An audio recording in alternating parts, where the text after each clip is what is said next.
हृदय में लीन कर लेंगे और हृदय में ही हम बैठे विराजमान है, हमारे हृदय में ही ब्रह्म बैठा हुआ है। और वो ब्रह्म कौन है? वो हम ही है। वो ब्रह्म कौन है? हम ही है। इसी प्रकार से वहां पर मांडव उपनिषद आता है। हाँ, मांडव उपनिषद। तो मांडव उपनिषद में आत्मा के 4 भाग की कल्पना की है। विश्व, तेजस, प्राज्ञ और तुरीय। तो विश्व, तेजस, प्राज्ञ के 3 गुण साधन हो गए, 7 गुण है तुरीय हो गए। तो विश्व रूप प्राज्ञ, विश्व को विराट में लिखा, विश्व को तेजस में लीन कर दिया, तेजस को प्राज्ञ में लीन कर दिया और प्राज्ञ को तुरीय में लीन कर दिया। और तुरीय को वहां पर वर्णन आया कि ओमकार में लीन कर दिया और ओमकार और तुरीय को इस हृदय में लीन कर दिया, हमारे हृदय में लीन कर दिया। भाई हृदय रूप जो ओमकार है, हृदय रूप जो तुरीय है और हृदय रूप जो ब्रह्म है वो हमारे हृदय में विराजमान है। तो वो ब्रह्म, तुरीय, आत्मा, ओमकार वो ही है। इस प्रकार से वहां पर चिंतन की प्रक्रिया वर्णन की है मांडव उपनिषद में। उसी प्रकार से यहाँ पर वर्णन किया कि जो कोई भी साधक है एतद ही एक अक्षर ज्ञातवा, इस ओमकार अक्षर को जान करके, जो ओमकार अक्षर है निर्विशेष ब्रह्म को बोध कराता है, वो सविशेष ब्रह्म को बोध कराता है। अर्थात हमारा जो निर्विशेष स्वरूप है उसका बोध ओमकार कराता है और विशेष वाला उपाधि वाला जो स्वरूप हमारा है वह भी ओमकार उसी स्वरूप का बोध कराता है। तो जिस साधक को जो चाहिए, जिस फल की चाहिए उसी फल की प्राप्ति कर लेता है, यानी ज्ञान की प्राप्ति हो जाती है और ऐश्वर्य आदि की प्राप्ति हो जाती है इसी ओमकार साधन के द्वारा, ओमकार के स्वरूप को जान करके।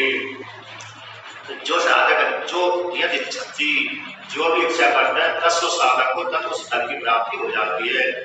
किस प्रकार से? अर्थात अपने स्वरूप की प्राप्ति हो जाती है। ऐसा सीधा सीधा यहाँ पर ओमकार को ब्रह्म रूप से प्रतिपादन कर दिया। अब साधन के रूप में कहते हैं एतदे आलम्बनम श्रेष्ठम, एतदे आलम्बनम परम, एतदे आलम्बनम ज्ञात्वा ब्रह्मलोके महीयते।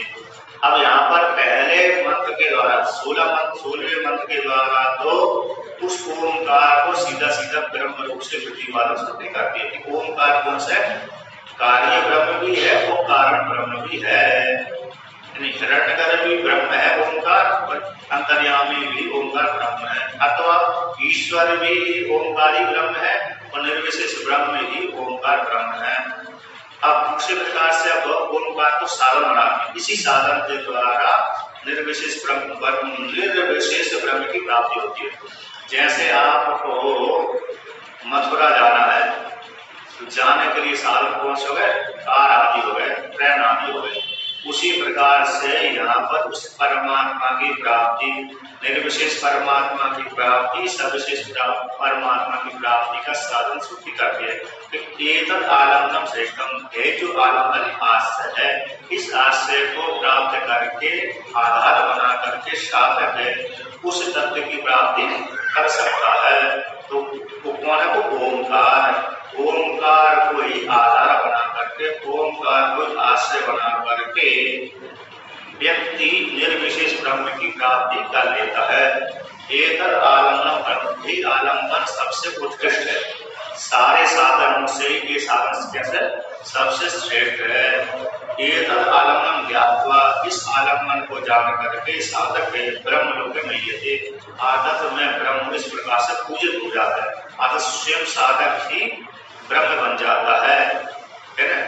जो जानत ते जनाई, जानत जान तो मैं हो जाए। भगवान जिसको जना देते हैं वो ब्रह्म ही है, तो जानते ही ब्रह्ममय हो जाता है, भगवानमय हो जाता है। तो इस प्रकार से ओमकार के द्वारा निर्विशेष परमात्मा की प्राप्ति होती है। भगवान के लिए सबसे प्रिय नाम है वो ओमकार ही। जैसे किसी व्यक्ति को नाम प्रिय होता है, किसी के 4-5 नाम होते हैं, किसी पुरुष के या तो स्त्री के 4-5 नाम होते हैं, किंतु एक नाम उसको अत्यंत प्रिय होता है। उस नाम के द्वारा जो व्यक्ति जल्दी ही शीघ्र सुन लेता है।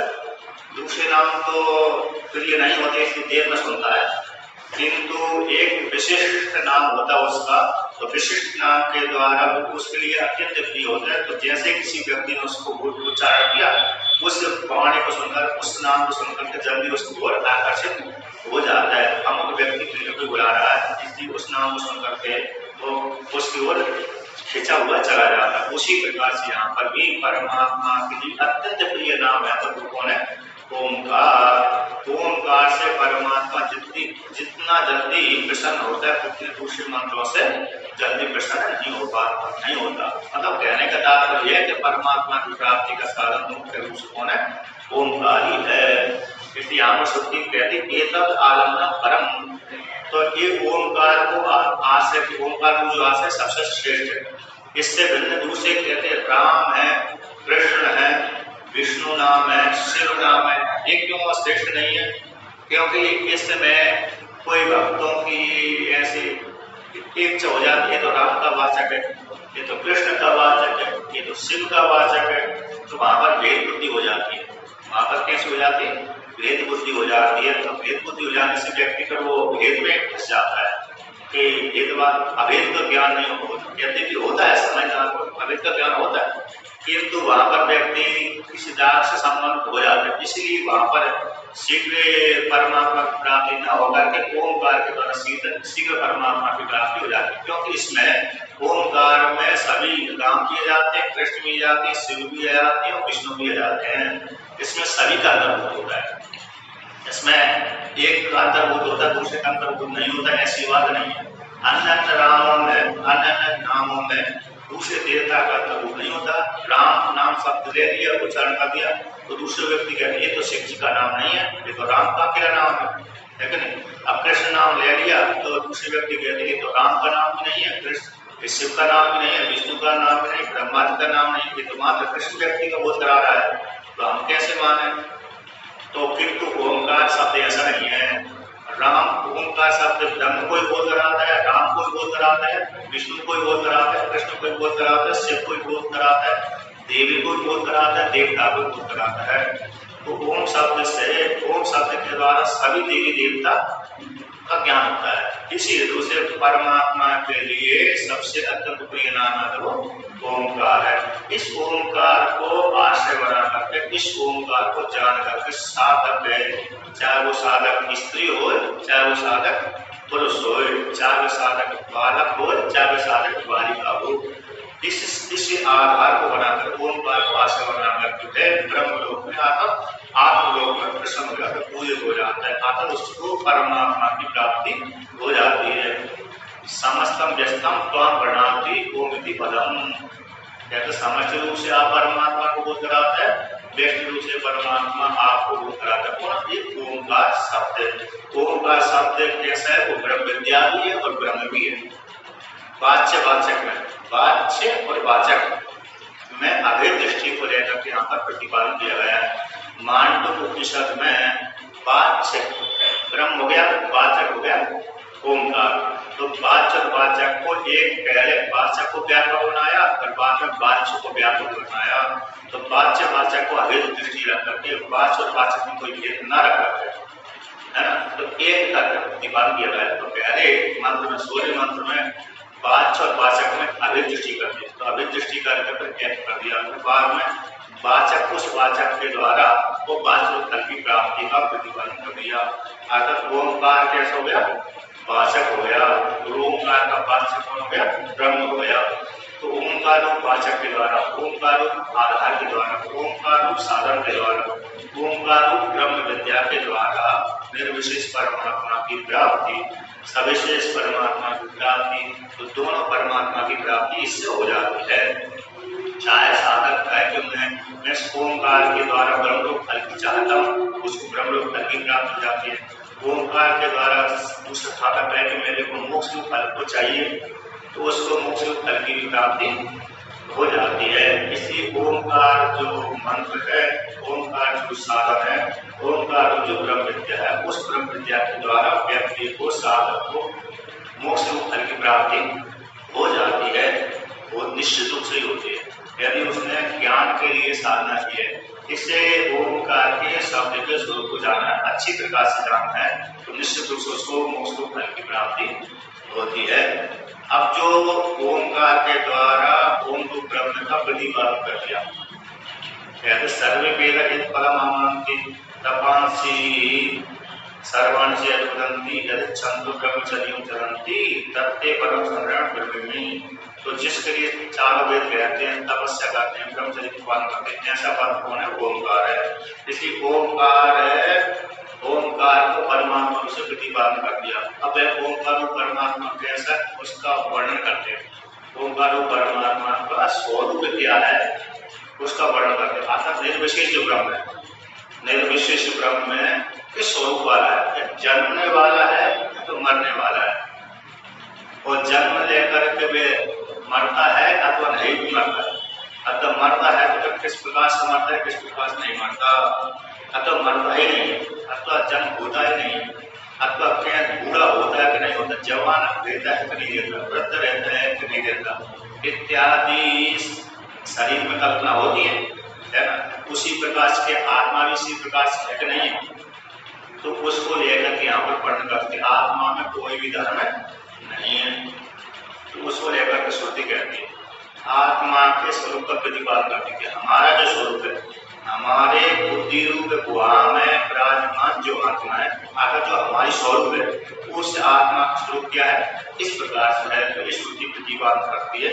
इस प्रकार से जानना चाहिए अपने स्वरूप को, अपनी आत्मा को। न जायते म्रियते वा विपश्चिन् नायं उदश्चिन्न बभूव कश्चित् अजो नित्यः शाश्वतोऽयं पुराणो न हन्यते हन्यमाने शरीरे।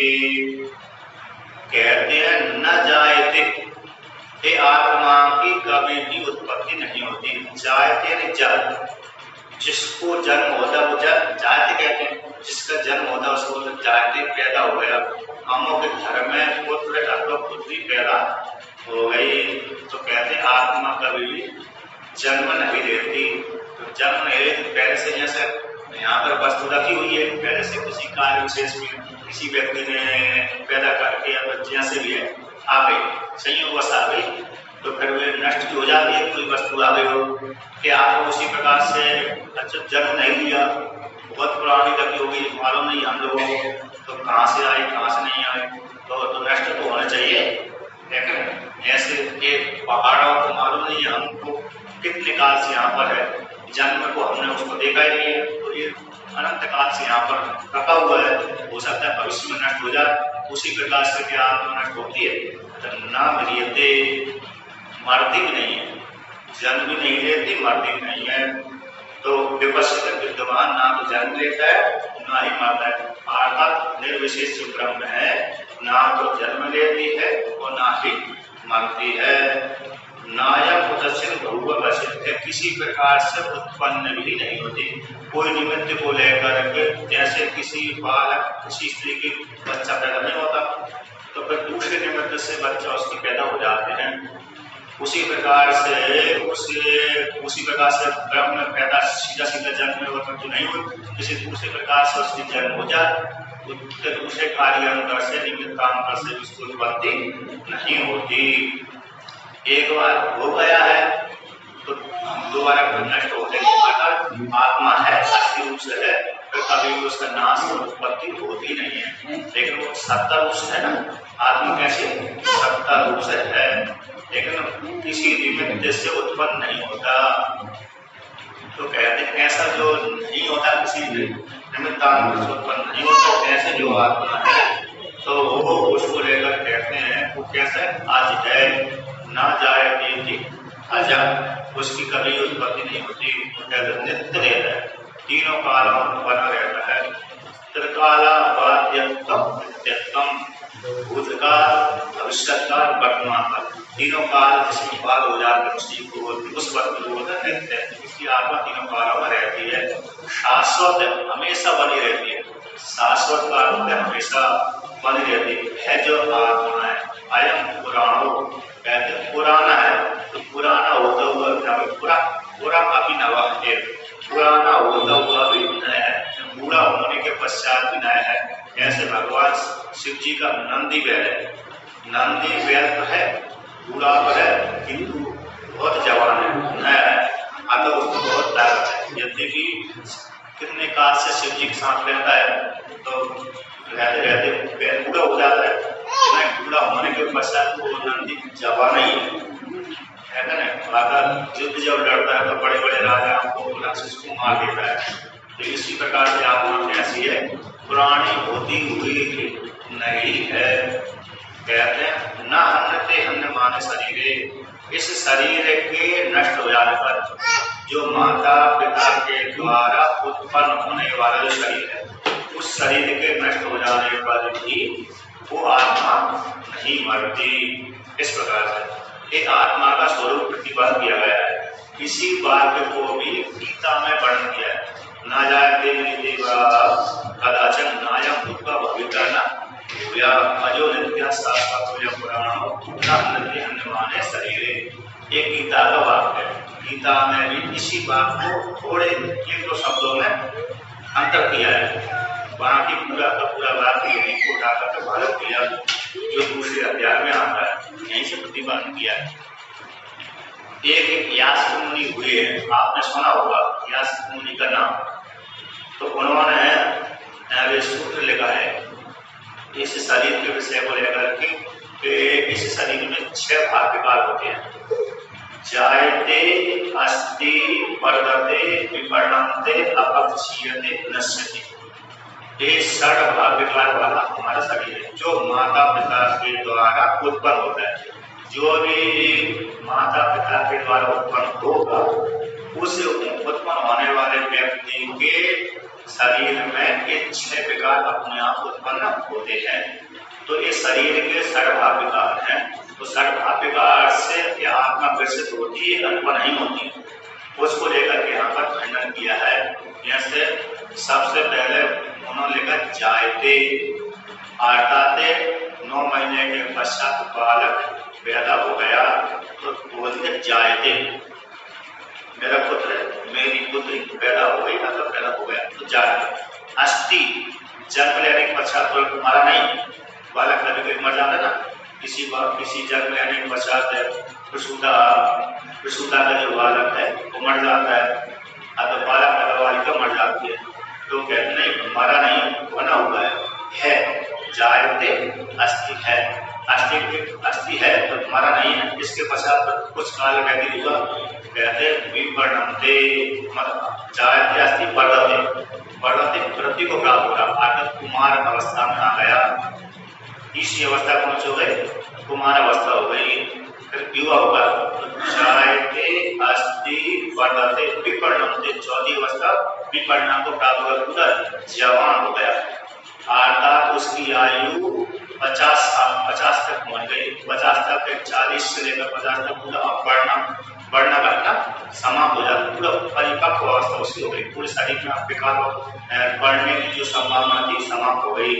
अब इसके पश्चात अब ढलान की ओर आता है। 50 के बाद अथवा 60 के बाद व्यक्ति ढलान की, जैसे 100 वर्ष की आयु का निर्धारण किया शास्त्र ने, तो 50 वर्ष तक उसके शरीर में पोषण होता रहता है, वृद्धि को प्राप्त होता रहता है। जैसे 50 से नंबर आगे जाता है उसी समय वो ढलान दूर हो जाता है।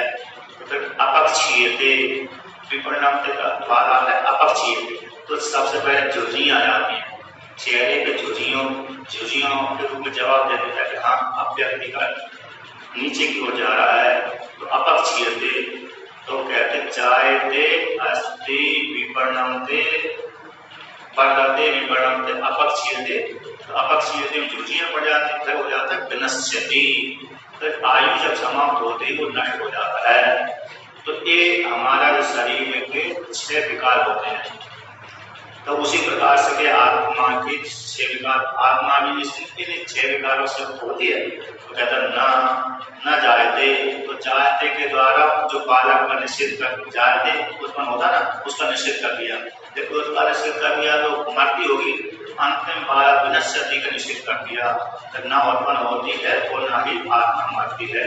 तो बीच का बढ़ती होगी, वर्धते अस्थि है, वर्धते विपर्णते, इन जो विकार है इनकी प्राप्ति होती होगी आत्मा में, वो भी विकार की उत्पत्ति आत्मा में नहीं होती। अपक्षय आदि से रहते, वृद्धि और क्षय आदि से आत्मा रहते। ना आत्मा वृद्धि को प्राप्त होती है और ना ही आत्मा कृष होती है। मोटी भी नहीं आत्मा होती और पतली भी आत्मा नहीं होती। कहते हैं कोई आत्मा तो मोटी है, कोई आत्मा पतली है, कोई बालक पतला है, कोई बालक मोटा है। आत्मा मोटी पतली हो जानी चाहिए ना। आत्मा मोटी पतली नहीं होती, बल्कि ये तो शरीर मोटा पतला होता है ना। कोई बहुत कृष्ण हो गया के होते होते कोई आत्मा पतली है और दूसरी पतली आत्मा, तो वो शरीर आत्मा शरीर कैसा कृष्ण है, बल्कि आत्मा कृष्ण नहीं होती। आत्मा मोटी पतली नहीं होती। आत्मा तो सम रहती है, ऐसी रहती है, व्यापक रहती, सम रहती। जैसे आकाश न मोटा होता है न पतला होता है, जैसा है वैसे ही होता है। चारों आकाश को घट के द्वारा आवरण कर देंगे तब भी वो जैसा है वैसे रहेगा। चाहे इस मकान के भीतर का जो आकाश है इसको मठाकाश बोलते हैं। जो हम जिसके नीचे जिस मंडप के नीचे बैठे हैं, तो मंडप कौन सा? मठ का मंडप है, मकान का मंडप है, घर का मंडप है, तो इसलिए इस आकाश को मठाकाश बोलते रहते हैं। तो ये छोटे से कमंडल के या छोटे से पात्र के भीतर को खाली जगह को घटाकाश बोलते हैं, बर्तनाकाश बोल देते हैं। तो कहते हैं बर्तन के भीतर की जो खाली जगह है वो भी उसी प्रकार की है, जो मंडप के नीचे का जो खाली जगह वो भी उसी प्रकार की है, जो मंडप से बाहर है महाकाश है विशाल है वो उसकी भी आकृति उसी प्रकार की है। उसमें कोई बेकार भी उत्पन्न नहीं होता और अपचय और उपचय भी नहीं होता, वृद्धि भी नहीं होती, क्षय भी नहीं होता। जब आकाश में नहीं होता तो फिर आत्मा में कैसे हो सकता है? आत्मा में भी नहीं हो सकता, आत्मा में होता ही नहीं। वृद्धि क्षय आदि से रहते हैं, उत्पत्ति आदि से रहते हैं और परिणाम आदि से रहते हैं। तो आत्मा में जो 6 भाग विकार नहीं होते, जायते अस्ति वर्धते विवर्णन्ते अपक्षीयते विनश्यति, ये जो 6 भाग विकार हैं, ये 6 भाग विकार आत्मा में नहीं होते। इस प्रकार से यहाँ पर आत्मा सारे भाग विकारों से रहते हैं, ऐसा आत्मा का स्वरूप है। इस आत्मा के स्वरूप को जान करके साधक ब्रह्म लोक में अपने आप में आनंदित होता है, निर्विशेष परमात्मा को प्राप्त कर लेता है, मोक्ष फल की प्राप्ति हो जाती है। फिर उसको दोबारा के माता के गर्भ में जाना नहीं पड़ता, माता पिता के पास में दोबारा पे जाना नहीं पड़ता। अर्थात जिसने अपने आप को जान लिया है।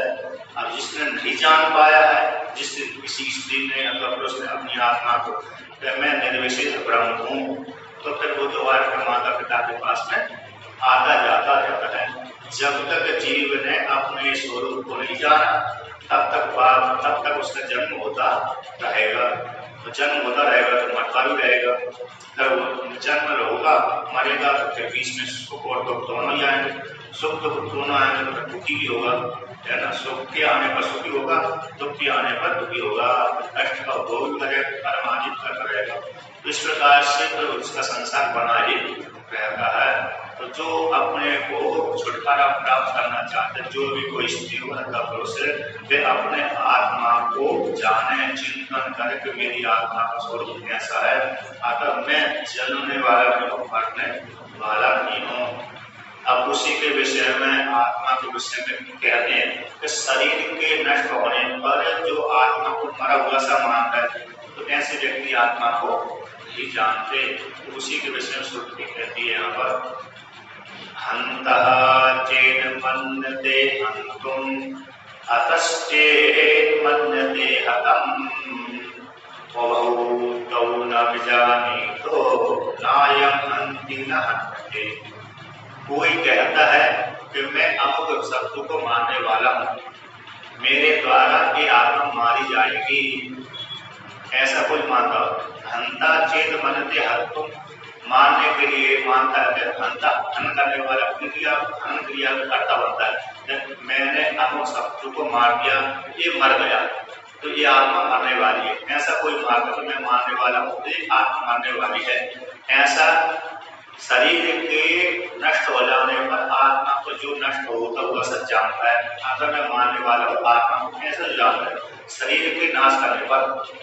दूसरा व्यक्ति हतश्चेत् मान्यते हतम के शरीर के नष्ट होने पर ऐसे जो मानता है कि मैं मर गया, है ना, शरीर के नष्ट होने पर ऐसा जो कोई स्त्री मानती है तो पुरुष मानता है कि मैं मर गया, यदि भी नष्ट कौन हुआ शरीर, तो ऐसा जो जिस किसी स्त्री या पुरुष ने ऐसा मान लिया कि मैं अमुक व्यक्ति को मानने वाला, अमुक को मानने वाला हूँ, आत्मा को मानने वाला हूँ, मैं मानने वाला करता हूँ, तो जो मारी जा रही है वो अलग बन रहा है, तो मैं दूसरी आत्मा को मार देता हूँ। तो जो मर गया है, घायल हो गया, युद्ध के कारण शरीर में घायल हो जाने से कहता मैं दूसरे के द्वारा मारा गया हूँ, इसलिए मैं मरने वाला हूँ। ऐसा जो जानता है, ऐसे दोनों ही व्यक्ति उस आत्मा को नहीं जानते, गौतम न जानती, ये दोनों ही व्यक्ति नहीं जानते। आगे जो मानने वाला है वो भी नहीं जानता, मरने वाला है वो भी नहीं जानता, क्योंकि वो तो शरीर के धर्मों को आत्मा में उसने आरोप कर दिया, शरीर के द्वारा दूसरे व्यक्ति के शरीर को मारता है, इस शरीर के द्वारा यह व्यक्ति दूसरे के शरीर को मारता है, और जो मर रहा है वह भी इस शरीर के माध्यम से ही मर रहा है। शरीर को दूसरा व्यक्ति मारा तो उसको हल किया, तो मेरे शरीर के नष्ट हो जाने से आत्मा उसने आरोप कर लिया कि आत्मा मर रही है, अर्थात मैं मर रहा हूँ। किंतु ऐसा जो जानता है शरीर के नष्ट होने पर मरने वाला मानता है, शरीर के द्वारा मारे जाने से मारने वाला जानता है, ऐसे जानने वाले दोनों ही प्रकार के व्यक्ति उस निर्विशेष आत्मा को नहीं जानते, बल्कि वो तो ऐसे जानते कि मैं मरने वाला हूँ, मैं जन्मने वाला हूँ। नायक हंति न हंते, यह आत्मा ना तो हनन क्रिया का कर्ता बनती है और न ही हनन क्रिया का कर्म बनती है, अर्थात ना तो आत्मा दूसरे को मारती है और न ही दूसरे से मरती है। क्यों आत्मा दूसरे को नहीं मारती, क्यों आत्मा दूसरे से नहीं मरती?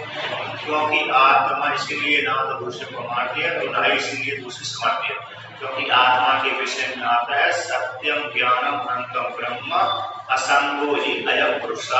जब असंग है तो उसके साथ तलवार के साथ स्पर्श कैसे होगा? असंग व्यक्ति का किसी के साथ स्पर्श होता ही नहीं है। आप चाहो आकाश को स्पर्श कर सको तो आकाश को स्पर्श नहीं कर सकते, क्योंकि असंग है वो, उसके साथ संग आप बनते नहीं। जब आकाश के साथ आपका संग बनते नहीं तो आप आकाश के टुकड़े कर सको, करने की कोशिश करो, तब भी कोशिश आपकी व्यर्थ ही जाएगी। जब आकाश के टुकड़े नहीं होते तो आकाश से भी बड़ी सूक्ष्म है कि आकाश के टुकड़े नहीं होते, उसी प्रकार से आत्मा के भी टुकड़े नहीं होते, आत्मा मारती नहीं है और आत्मा के विषय में बोलती है असंग ही अयम पुरुष। तो हमारे जो हृदय के भीतर आत्मा बैठी हुई कैसी असंग है, वो कैसी निर्विशेष है, व्यापक है, जो आकाश से भी दुगनी तिगनी कई हजार करोड़ गुना अनंत करोड़ गुना भी आकाश कैसे व्यापक है। आकाश तो सीमित है, आकाश की सीमा कहीं नहीं कहीं पर जाकर रुकी हुई है। आकाश की जो सीमा है ना वो कहीं ना कहीं जाकर के रुकी गई है। श्रुति बोलती है तस्मात् आत्मा संगम, उससे इससे उस आत्मा से इस आकाश की उत्पत्ति हुई है। जब उत्पत्ति होती है तो जिस वस्तु की उत्पत्ति होती है वो सीमित होती है। कैसे होती है? सीमित होती है, किंतु आत्मा की उत्पत्ति होती नहीं, इसलिए वो असीमित है। और आत्म जो जगत भी प्रपंच दिख रहा है जो हमारे सामने, तो आत्मा के एक अंश में समाये है। आत्मा के चार पाद की कल्पना की है, तो एक पाद में जगत है, तीन पाद उस परमात्मा के अमृत स्वरूप है। भगवान श्री कृष्ण कहते हैं कि ये जितना भी ब्रह्मांड दिख रहा है मात्र मेरी एक अंश में समाहित है। कितना? जितना भी विशाल ब्रह्मांड हम दिख रहा है, सुना जा रहा है, वो सारा ब्रह्मांड मेरे एक अंश में समाहित है। मेरे एक अंश में उस एक अंश में उसको धारण करता हूँ, समाहित है तो धारण करता हूँ, एक अंश को लेकर के उसको धारण करता हूँ। बाकी अन्य जो भगवान के अंश है उसमें तो परमात्मा ब्रह्म स्वरूप अमृत स्वरूप है, अपार सामर्थ्य वाला है। ऐसी अपार सामर्थ्य वाला, अपार शक्ति वाला अनंत व्यापक परमात्मा का ना तो जन्म होता है और न ही मृत्यु होती है, न क्रिया करता बनता है और ना ही अनंत क्रिया का कर्म बनता है, बल्कि शरीर उपाधि मर्तीय शरीर उपाधि मारी जाती है, मानने वाली बनती अंतःकरण को लेकर। आत्मा में कुछ भी संबंध नहीं होता है। जो इस प्रकार से जानता है वही आत्मा को जानता है। जो भिन्न प्रकार से जानता है कि मरने वाला मारने वाला जानता है अपने आप को, तो फिर वो आत्मा को नहीं जानता। तो इस प्रकार जानते ना तो मैं मरता हूँ, ना ही मैं जन्मता हूँ, और ना ही मैं स्त्री हूँ, ना मैं पुरुष हूँ, ना मैं बालक हूँ, ना बालिका हूँ, तो मैं कौन हूँ? निर्विशेष ब्रह्म हूँ। इस प्रकार से जो जानता है, ऐसे जानने वाला चाहे वो स्त्री हो चाहे वह पुरुष हो, वही आत्मा को अच्छी प्रकार से जान लेता है, वो उपाधि से रहित होकर है। इस प्रकार से वर्णन किया। आगे की कथा कल कहते हैं।